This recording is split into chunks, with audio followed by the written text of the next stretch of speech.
Welcome, everyone, to episode 319 of Just Joshing. I am your host, Joshua Pantelleresco. I write stuff in podcasts, too. Today is my last interview of the year, although not my last podcast. I conclude our conversation with Claire Boltin and Erin Weir. We have a really, really fun conversation. We continue from the Karate Kid to improv to all kinds of other cool places.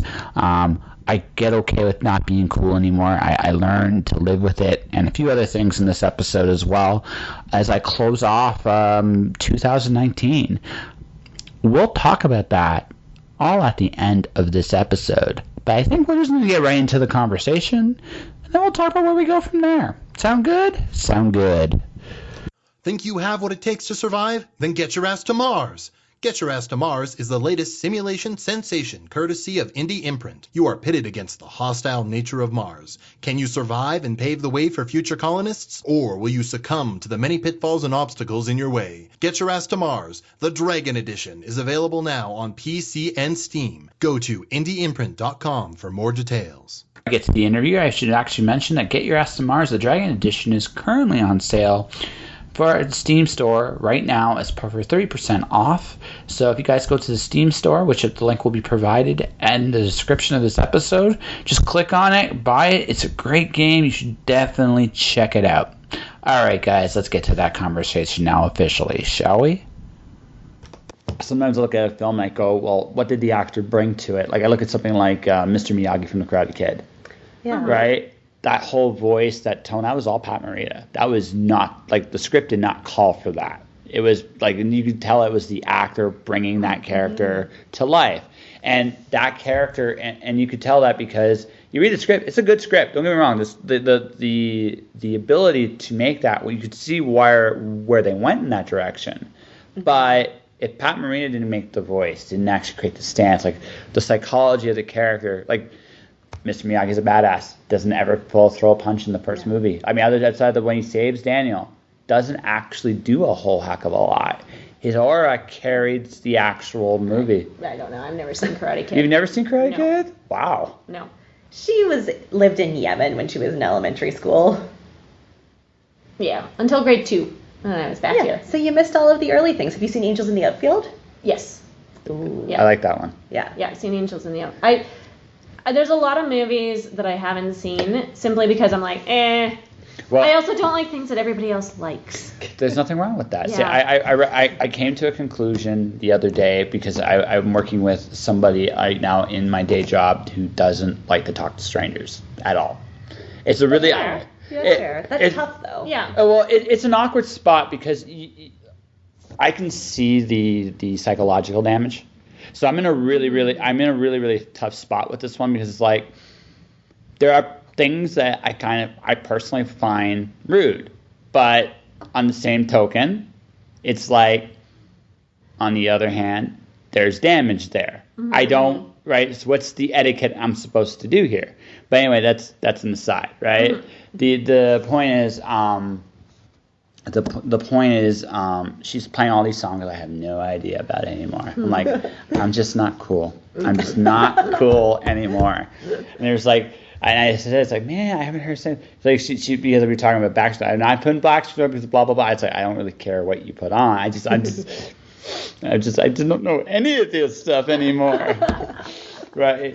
And I just find that as you get older, you're doing more and more your own things, and as you're doing more and more your own things, you miss out on a lot of things, and you just don't have time to keep up anymore. No, there's so many things to pay attention to. There's so much art and so much culture to consume in the world. Yes. You can't consume all of it. So, if the popular stuff isn't the stuff that you're into, don't worry about it. Who cares? Yeah, exactly. Focus your energy somewhere else. I don't listen to the radio because I would prefer to listen to podcasts in my car. I never listen to the radio. Yeah. I don't. The only time I listen to radio is at the day job, and that's the only reason why I listen to the radio, because the radio is what is on. Yes, fair. That's it, Yeah. right? And guess what I'm listening to? 80s and 70s and 60s stuff. So you know all of it, so it's fine. Yeah. I kind of know all of it, right? It's just one of those things. It's one of those things like I remember listening to this stuff when I was a kid. Why is Grandpa still running my radio station? That's pretty much, and that's it. That's pretty much that's how I look at radio today. But no, it's just one of those things like everything now has become a niche, right? And because everything has become a niche, the cool thing is there's something for everybody.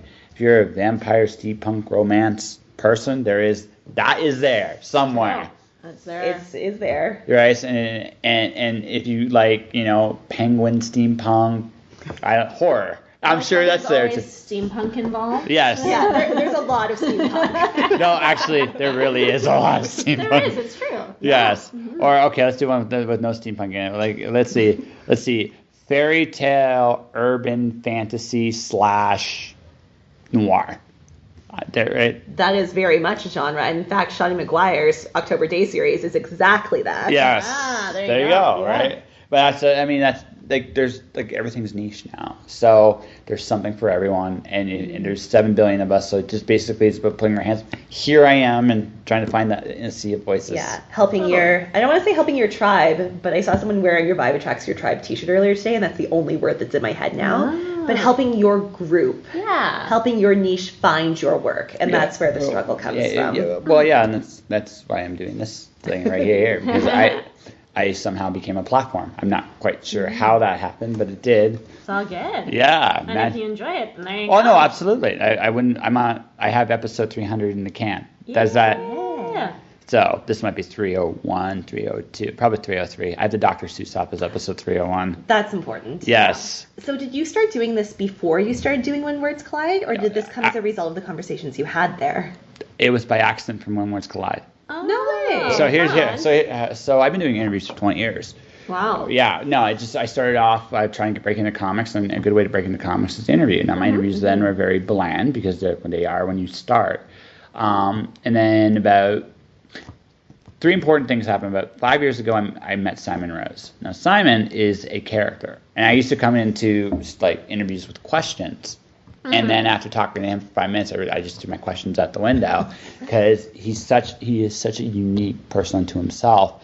Any question I would ask would ruin that experience. Okay. Right? And then I went one step further. From that point on, I was still doing written interviews at the time on my blog. I'm going to stop doing questions. I'm just going to stop doing questions. I'm going to eliminate that. Just have casual conversations with everybody and see where we go. And my topics have gone from glitter to PTSD. I'm actually in an episode coming up next week. I have a best-selling author that actually comes clean about where she started from a heroin addiction, which is like some really like it goes all over the place, depending on the person I deal with. So anyway, so how did the podcast start? Robert J. Sawyer was somebody I wanted to interview. And so I go to him very politely about a year prior, going, "Thank you very much for everything you've done in Canadian fiction," because he's played a big role in that. He goes, "Oh, my pleasure." And we started talking. I go, "I'd love to interview you. How about interview me at When Words Collide?" So we do the interview. He's the only person, by the way, the first time. I interviewed him the second time, or like this year. The first time I was very intimidated because I grew up reading him. So it was like, for 5 minutes, there was that there's 5 minutes, there was that surreal. I am in the same room talking to him about random, and again, we had a pretty good back and forth. When it was over, I don't even remember who he talked to afterwards. But this is important because whoever you talk to, go, "Well, you saw me and him come out of the room. So what'd you do?" It's like, "Oh, I just interviewed him for his podcast. I didn't have a podcast." Amazing. So then you had to have a podcast. Well, no, it was like I was about to correct him. It's like this wasn't for a. Wait a minute. Because I just finally got a smartphone. I was actually transcribing my interviews. It's like, I could do a podcast. That's literally it. My whole career is an accident. I'm good with that. Love it. That's great. I accidentally got a podcast. I accidentally got published. I accidentally, everything's been me just simply embracing the opportunities that are in front of me. That's it. I love it. Yeah. That's great. That's awesome. Yeah. So you are working on your first novel. I am. I'm working on a young adult sort of urban fantasy thing. Steampunk? No. No steampunk. Just a bunch of teenagers who are infused with the powers of Greek gods. Yeah, that could be fun. Yeah. So I'm hoping I have ideas for it to be a series, but the book that I'm working on right now is a dance instructor, a 16-year-old dance instructor who has the powers of Athena, which she finds out during the book. She is interesting. I actually, so I have an Alice in Wonderland mashup of Alice's Greek mythology. Oh, Alice is Pandora. Oh, yeah, she totally is just wandering into nonsense and opening up boxes all over the place. Yeah, that are like, don't open me. And she's like, I think I'm going to open you. And she's like, no. But she opened the story. The way the story begins is she opens the box, and a certain Cheshire Grim goes inside her, who's also a Greek god or goddess. I'm not going to tell you who that one is, because that's actually very important to the story. But I will tell you this. The Queen of Hearts in my story is Athena. Cool. Oh, cool. There's so many things you can do with Athena. Well, no, she is such an interesting. So she's actually in the United States has a lot of an occult history. A lot of people don't really recognize that. One of the most interesting ones is the Statue of Liberty. Most people don't know this one. So if you look at the Statue of Liberty straight up, like from looking at it from the air straight down, it's in an 11-pointed star. Most people don't know this. Now, if you look at so the Statue of Liberty itself is actually Athena, because it points to the Helios and Selene. If you look at the Greek mythology, she's tied to both very, very well. But she's in an 11-pointed star. So you look up that 11-pointed star, it's actually a very unclean defilement of nature. Really? Yeah, it's one of those things. It was just because I was looking up, because I have the arc with Alice where she's gonna go. And I love the idea that the surreality of the world of Wonderland versus the world, like our world, the real world. And I love that kind of surrealism that's like Dark Tower has. So I was looking up, like, in our world, like the most interesting, like magical, like the Greco-Roman things is the United States. They have so many, like, so much inspiration. Well, because it's the classics, and absolutely. In the 1700s, they were obsessed with the classics. Yeah. So this is so an interesting thing. You have a Christian culture that holds its foundation on an occultic, both the classic Greek Greco-Roman, but also an occultic background at the same time. So I'm like, this is a fun area to play, and this is where all the conspiracy stuff comes into too, which is also a little fun, But yeah, that's the thing. Like, Atlas is Pandora. I had that in my head, and I accidentally invented a board game with it too. That's awesome. Fantastic. So he's thinking about merchandising by accident. Actually, I'll tell you that story. I wanted a board game map of Wonderland. Oh yeah, that makes sense. And no, that's good, right? So I wanted snakes and ladders, because if any game fits Alice in Wonderland, it's snakes and ladders. That's true. Yeah, that makes sense. Yeah. Right. So I came up with this, I have this in my head, like, okay, what is the metaversal, like, this looks really cool. Then I asked the universe, how do you play the game? And the moment I asked that question, I got the answer. I've actually done it. My 200th episode was a board game test run. Cool. That's so cool. Yeah. So I'm prepping for it. I'm moving to BC first, but I'm fair. I am still releasing a book this year, but I'm moving to BC, and then I'm like, one of the things I'm going to do while I'm out there is I'm going to perfect the game, because there are a couple small things I need to figure out, but the big stuff's like nailed down. Like, I know, like, the big concept of the game works perfectly. The first actual book of the series is called Alice Won, WON ? And it's about Alice chasing the queen. Alice is chasing Athena. Pandora's chasing Athena, which is kind of a fun. That's cool. Yeah. And it's obviously a Greek labyrinth, because why? What else? Why wouldn't it be? And labyrinths are how you find knowledge. Yes, exactly.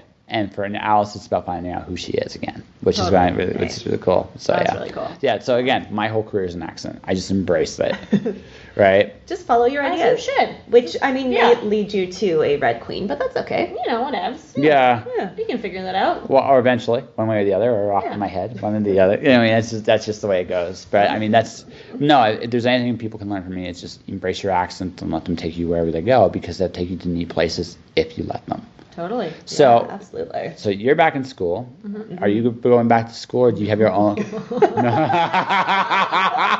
No. Claire is doing something equally as exciting, though. I'm going back to school, and you just joined. Oh, yeah. No, I'm just it's basically I just got my equity card, which is just joining a union. But she's a professional theater artist now. That's true. Congratulations. And she can say that for reals, whereas I tell people I'm professional all the time. However, getting your equity card does not denote being a professional. Okay. So yeah. Okay. So, well, let's wait. How long have you been doing theater?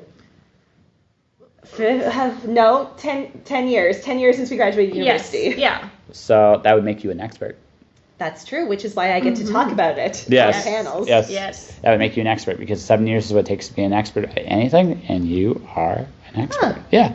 They figured it out. They figured it out. 7 years of knowledge is the equivalent of any diploma because you've actually become. So we're like super experts. We're double experts. I was gonna say we did a 4-year degree plus we've been training since like forever. Yeah. So basically, you need no one's permission anymore. Perfect. Yes. I was going to tell people, which is basically what we did. Like, the whole reason we're involved with When Words Collide is because we went to meet Kevin at Boomtown. Yeah. Yeah, I was there. I met you. That was when I met you. Yes. Yeah. When I still had broken teeth. Yes. Oh yeah. I forgot about that. Yes. Then we drank a bunch of wine at a book launch. Yes. And then we met Randy, and then we're like, basically people just enjoyed us bantering and like yelling and arm gesticulating about theater. Shouting theater at people. Yeah. No further information. Yes, we'll have to turn the podcast off for that information. No, the reason I bring this Randy is awesome. Just in general, like he has a great respect for performing arts, and one thing I've learned is while mediums do definitely play a role in how a story is told, at the end of the day, they're all the same thing. It's storytelling. Absolutely. Totally. Yeah. Yes. Yeah. But congrats on your union card. Oh, so, thank you. so does that mean your company? Like, I know you're back in school. Does that mean you guys are still doing plays, or is that kind of on hiatus? What's the plan? We there? have a show in the works currently. So we have a team of girls. We have the show. We're not going to say what it is. It is an adaptation. Yes, of a very well-known story. But we have a group of girls together, and we're in the.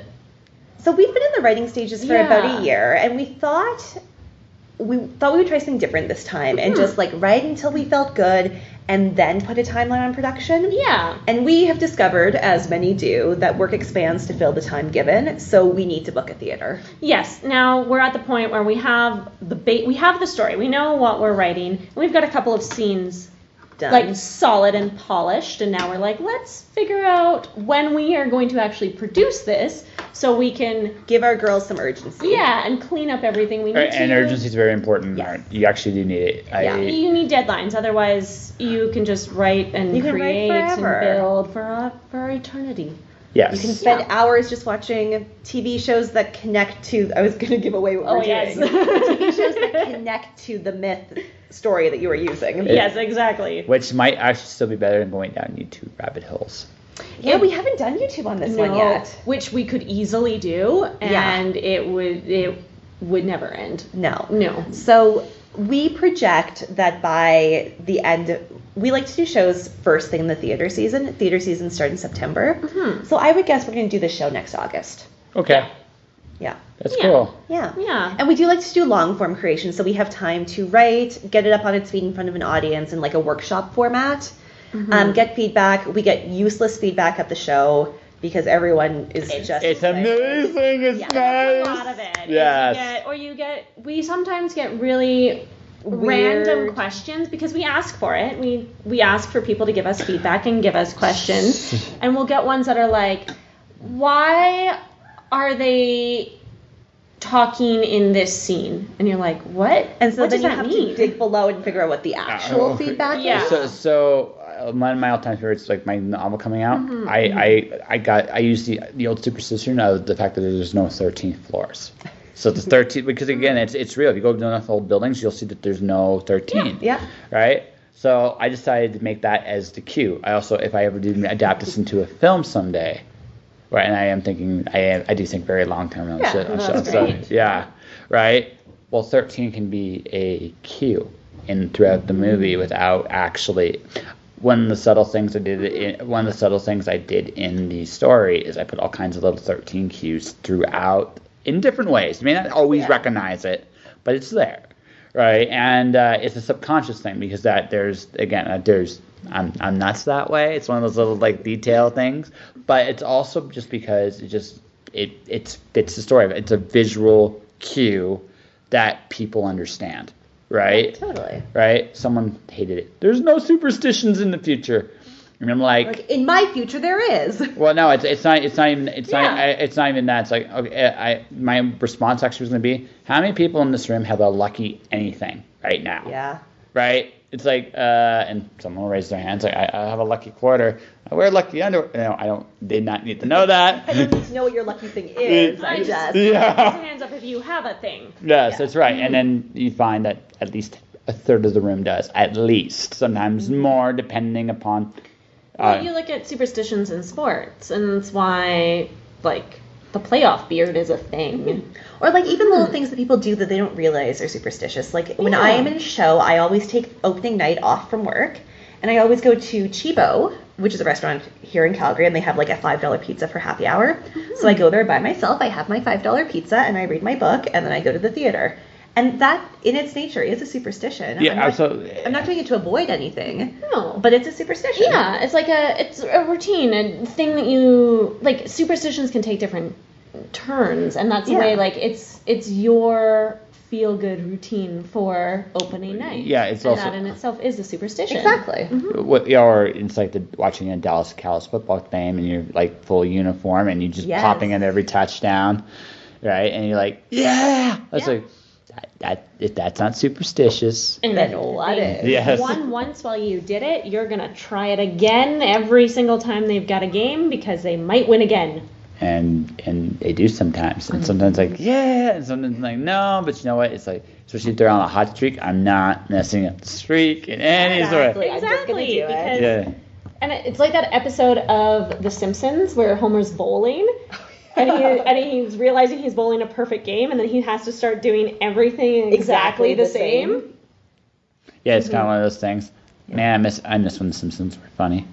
I have not watched it in years. There are old episodes that you'll catch sometimes, and you're like, oh my god, it's this one, yeah. No. The first 7 years, right? The first year, they're kind of finding their voice. So you can forgive always the first year of any show for that. Yes, 100%. Right. But when you know the show has found its voice, like when it actually has it, right? So seasons 2 through 7 are just gold. There's some stuff in 8 and 9 that are nice, but seasons 2 through 7, it's like these are all good, right? And then you get to then after that you're like, See, I still really like The Simpsons. I don't watch TV regular. Like I watch a lot of TV. I love TV, but you don't follow anything. No, I don't follow shows. People are always like, "What are you watching?" I'm like, I don't know. Whatever true crime is on when I turn the TV on. Exactly. Is there a show about a dog? I'll watch that. I stopped watching TV because Netflix is too convenient. I binge watched Daredevil, and I really enjoyed, like Daredevil's a good show. I've heard it's really good show. Yeah. But when I binge watched Kill la Kill, because it's not even it's really easy, I decided that maybe this is not built for me. Kill la Kill, right? This is built for it is built for me. That's the problem. That's the problem. Yeah. Mm-hmm. It's like it is built. I have no impulse control. I want to watch it and go see it and binge it to the end, saying I'll have no life, and I'm like, what just happened here? Again, if it was a good show, I could forgive myself. Mm-hmm. But when you're just watching it because it's so easy to keep watching and you're like, I am not mature. And in fact, in my author bio, I want to do a bio of me boxing a kitchen sink. Amazing. That's awesome. Yes. I'm actually, I got to find someone that's a referee shirt. That's actually going to be the referee, because the referee's going to tell the whole story, right? Without actually, right? There's a tail to tape thing. One of them is not mature enough for Netflix. That's a very low maturity because Netflix is made for. Yeah, but okay, just consider the pen I'm carrying right now. It's great. I love it. I know. Well, yeah, I know, but I mean, I don't exactly come across as a very mature person, mostly on purpose, but still, there's that moment when you got to look at it and go, I'm like not mature enough for Netflix, not cool enough for stuff, and just that's my tail of the tape. And the kitchen sinks one is a kitchen sink. Great. Love it. Also, because no one does here's the thing, I think about the author section in a book is the most, it is used occasionally. Like Terry Pratchett's abouts were brilliant. Mm-hmm. My favorite line he ever wrote is about the author. Occasionally he gets accused of writing literature, and I love that line. It's brilliant. That's great. Yes. That's cute. Yeah. But it's the perfect thing. His about the author was a story, and no one does that. No, it's a lot of. I just read it was like a decent book. I just read a decent thriller book, and then I was reading it on my tablet. So I got to the final page, and it was like, this author is one of the world's most renowned storytellers, and I was like, is she? Because I've never read a book by her before. No. Maybe you shouldn't make sweeping statements. No, whereas if the last page was me boxing a kitchen sink, then I would laugh. Yes. And like take a screenshot and send it to someone. Well, exactly. Yes. That's the point, Yeah, and right? they would appreciate it. Yeah. And then also, I might become an underground like Facebook today. Also on shares, he's boxing a kitchen sink. You never know.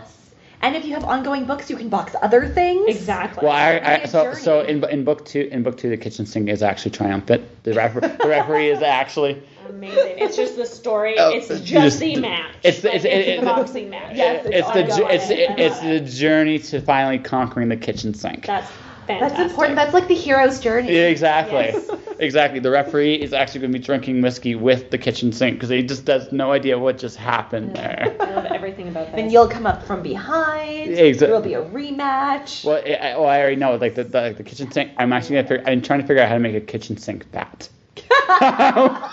So the kitchen sink is over the hill. Yeah, exactly. Oh my gosh. Yes. You love how my mind works. It's great. Yes. I really do. Yeah. I'm enjoying this. Yeah. Thoroughly. Yeah. No, that's the thing, right? Like because again, no one like just for that series, unboxing a kitchen sink. This is why it's an indie book, not a published book because That's fair. Because I get to get that creative stuff out. Yeah. And I figure anything I can do to make an impact, that's the goal. Because if I make that impact, people will remember it in one way or another. They might love it, they might hate it, but they'll remember it and they'll talk about it, and that matters. Exactly. Yeah, exactly. And that's the important part because that's the biggest challenge we have, no matter what art form today, is standing out from the pack because it's a giant pack. And don't get me wrong, there's some incredibly talented people, but you gotta find your own way to stand out in that mass. Exactly. Yep. That's why we started doing our own work. Exactly. Exactly. So what's the long-term goal? Like bigger stages, like television? Like what would be the dream for you guys? Or We had this one guy who came into audition for us once, and he made this like big proclamation of personhood where he told us that he never wanted to do professional theater because it would suck the joy out of theater and blah blah blah, and we were both like kind of put off by it. Yeah. But that being said, I don't know that I see our theater company becoming the only thing that we do. No, and many theater artists do other things. Like that's the thing is, and still within the theater, but like they do other things. So if you're a writer, you might also be a director. You might be an actor. You might run a theater company, but it's a smaller indie theater, and that's sort of where we lie because we do have varied interests. So it's like, no, we would like to keep our company Small-ish. like Smaller houses, but I think ultimately longer runs would be nice. Yeah, exactly. And you want to establish a name. It's a is that fair? That's a fair assessment. Yeah. yeah, because we do want to be, and the core group of people we work with are also very talented in many different aspects of theater and creation and art. And so we never want to stop them from being able to take other opportunities. Like we never want what we do to be so big that they can't also say yes to working at the Stratford Festival for a season or working on a film or just doing a cool show in Calgary that they're interested in. We want them to be able to do that. Yeah, like and still work with us. Exactly. We have one girl that we work with all the time, and she's actually in Edinburgh right now, or just came back from Edinburgh for the Fringe Festival because she's working on a show that's a cool festival. Yeah. That's cool. Yeah, right? So we would never want her to have those opportunities. Yeah, we would never want our shows to be so many shows in a year or so big or so all-consuming that these cool people who are giving themselves over to us can't follow all their dreams. Mm-hmm. So I'm going to ask this question then. How many shows would you guys feel challenged? Like feel satisfactory challenged without being too comfortable, but also have the right feel for what you're going for? Because our creation shows take so long to do, we can feasibly do 1, maybe 2 creation shows in a year. Mm-hmm. We used to do 2 shows a year. We used to do a creation in the fall and then a Shakespeare in the spring. And that was actually a lot. Like, that was, especially for Claire and I. Yeah. It was a lot of emotional energy from us. Yes. And Now, if we were bigger and we had more of a name for ourselves, we could maybe get some people to take some of that weight off of us. But we're also we're not micromanagers, but we just... we're particular with what we want at this current moment. Yes. So we are not ready to let go. Yes, exactly. It's okay. It's not like it's good being honest with yourself. You know? Yeah. It's you want. I think I get it. You want to be big enough where you can see the impact. Yes. You see the impact. Yeah. But not so big that your hand is completely off. Like, this is our baby. Not it's a machine. It's not. Oh my God, it's a machine. Like Cats is a machine. Yes, exactly. Right? It's a machine. And don't get me wrong. I'm sure everybody that performs there loves it. But it's a commitment on every level, and also to some degree, the directors, producers, anybody that gets to that stage, they don't get their full voice anymore. No, they're doing when you're working, what is set out. Yeah, because when you're working, if you're hired on by a company, you also have to be aware that you are mandated to what that company is about as well. Which is fair. Yeah. But, You think about like Dennis Garnham when he came in and took over Theatre Calgary. Theatre Calgary is like the #1 professional theatre in Calgary, and its audience, its subscribers expect something specific. Yes. They want Christmas Carol with Stephen Hare every year. They want it to change slightly so it's still interesting, but they want it to be the same. They want some classics. They want a musical, and they want one cool new play that's like... kind of edgy, but not too edgy. And the first year Dennis came in, Dennis was like, I'm going to do the theater I want to do. And he did 6 weird plays and also Christmas Carol. And subscriptions dropped. And then the next year he kind of climbed back and he sort of figured out like what he could do within Theatre Calgary. And I will say they do more weird shows now than they did 10 years ago. Yes. Because he's like slowly inched it. He realized he turned on the heat too soon. He had to start small. Exactly. And now Stafford Arima, who's there, he comes from a huge musical background. So we're starting to see more musicals happen at Theatre Calgary. But he's also, inching it slowly. Yeah. He's not coming in and going, oh, musicals all the time. Because when you do a big theater like that, your hands are tied.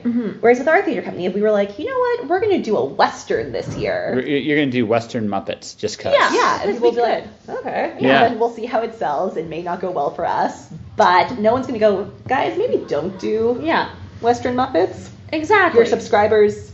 And our subscribers know, like, every show is going to be... We don't have subscribers. No, but our audience base. Our audience base knows every show is going to be really, really different because they have all been really different. And you can change the mandate of your company because I know there's, for example, Theater Basement started out as just like a very indie company that did cool new works and was like focused then on new plays and so on. And now they're almost exclusively horror.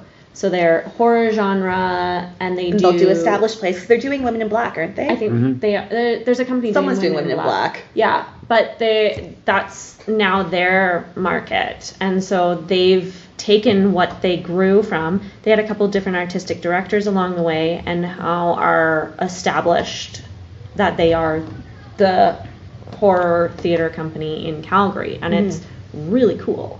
Yeah. Yeah, but when you're smaller, when you can still have your hands, you can be a lot more versatile. Yeah, you get to do stuff like that. You get to grow and develop. Yeah. All right.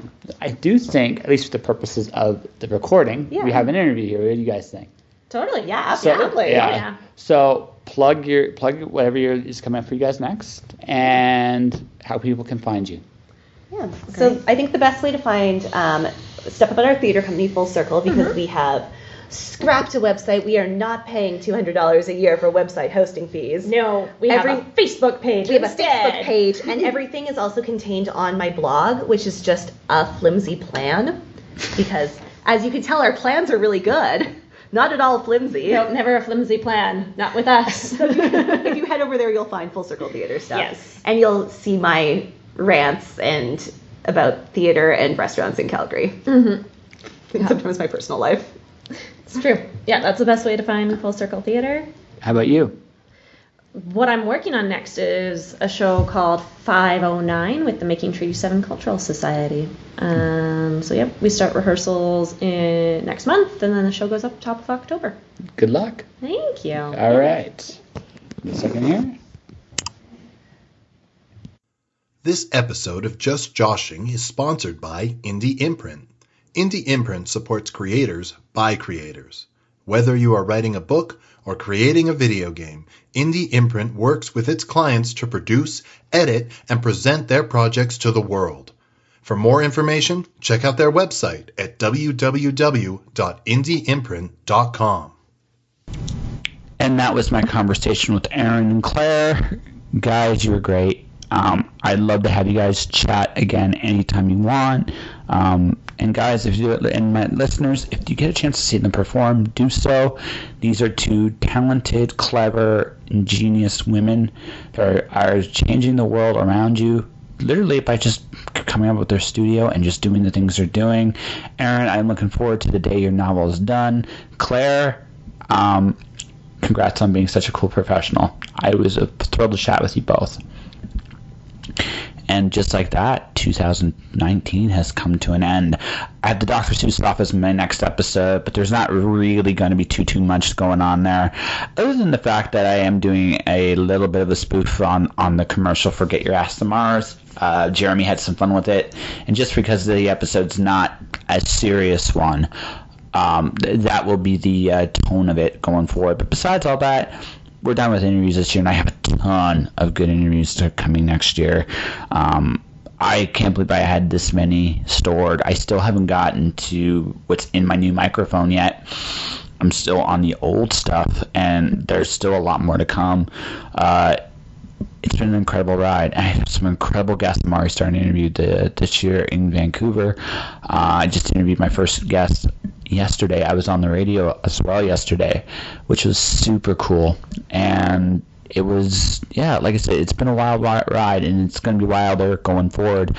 I came out here working nights on my day job. That is done. I'm now back to days. I'm going to have a regular schedule again, which is nice. I'm going to get to really see the city after this week, obviously, because of the holidays. But yeah, man, this has been a change, bit by bit by bit by bit. I haven't really felt like I've tapped into the city yet, but I will, and that's definitely the goal for the next 2 months. Beyond all that, I got a book coming out in January, The Cloud Diver. I was hoping Alice Zero would be ready Christmas Day. Might still be, but I'm not going to hold my breath on it. I get the feeling that Christmas Day is going to be the day I finish Alice Zero, and I'm going to release it shortly thereafter. I'm doing copyright information right now, just to give you an idea where we're at on both books. That's pretty much it. I got to do a good logo for Alice Zero, but it's done. Like, they're both books are ready. I wondered why I delayed releasing Alice Zero while I was in Calgary, and it just occurred to me, it's a new era, it's a new time, and I was just waiting to be ready for it, and I'm ready now. My philosophy going into next year is pretty much going for it. I've decided to pretend that every day I'm doing this is my last. And although I know I can't achieve everything in the same day, it's just like, did I do everything I could today? And for the most part, the answer is yes. And I'm happy with that. I don't want to give myself any excuses. I'm here. I want to make the most of my time in every way possible. I got to be very honest. So that's what's going to happen next year. I want to thank you guys for a great year. I want to thank Indie Imprint in particular for a great year, being my first regular sponsor. I want to thank everybody that sponsored the podcast this year. Sponsorships are open as of January again. Cloud Diver is going to be the sponsored book and giveaway for next month. I can't wait to actually do that. It's going to be cool. I really can't wait for the future. I'm excited. Changes in the air in good ways. So for me to you guys, before I go watch Rise of the Skywalker, Star Wars. So for me to you guys, whatever you're going for next year, I wish you guys nothing but success. Next year's transition, I do feel in some cases things are going to change. Everybody goes, well, next year's going to be different. I think we have to work harder on creating the future we want and taking a more active role in doing so. I feel we wait for things to happen and react to them.